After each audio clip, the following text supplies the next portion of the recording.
Another thing that I would love to touch on, and for many years I've been interested in psychoneuroimmunology, the power of, the mind over our immune system.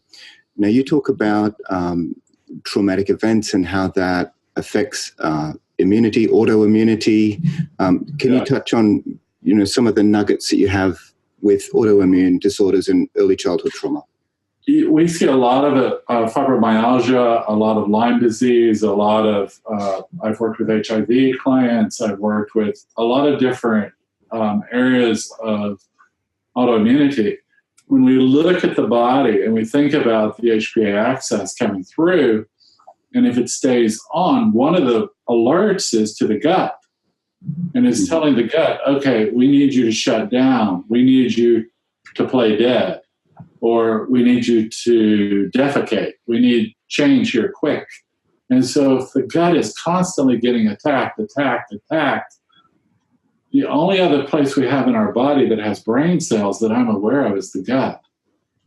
And so because there's another brain there, there's another thought system there that I believe is happening with the autoimmunity, the immune system is directly going to be affected because I'm not afraid of what I'm going to catch.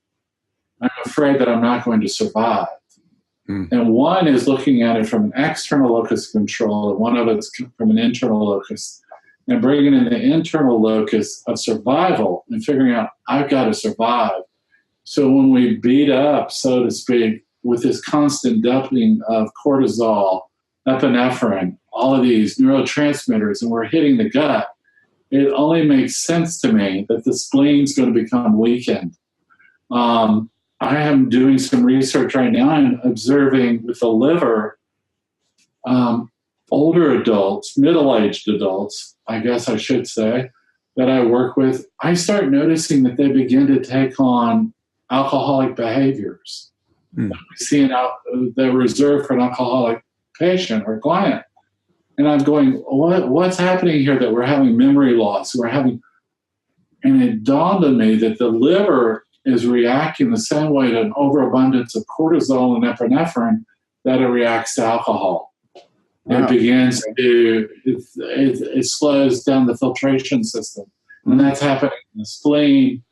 And when we're working from this standpoint, we know that the left kidney has direct lines into the gut and direct line right to the spleen. So we know when we're working on the left side of the body, when we're working on that kidney, we're opening up the possibilities of healing the gut. Oftentimes, I have had clients who had pretty severe autoimmune issues eliminate, the same as allergies. And allergies come on because we have a weakened system. And through the touch work, we've seen change, physiological change. Even though we don't advertise as that, or we're not stating that that's a possibility, it's a very aware possibility. And that's through like modulating the HPA axis, down-regulating that response. Yes, bringing it back into a state of regulation to where the system can take a breath. It really has to, because when you're running, you don't breathe. You're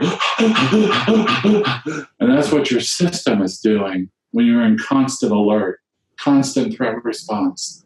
So allowing it to take a breath, just a little short breath of,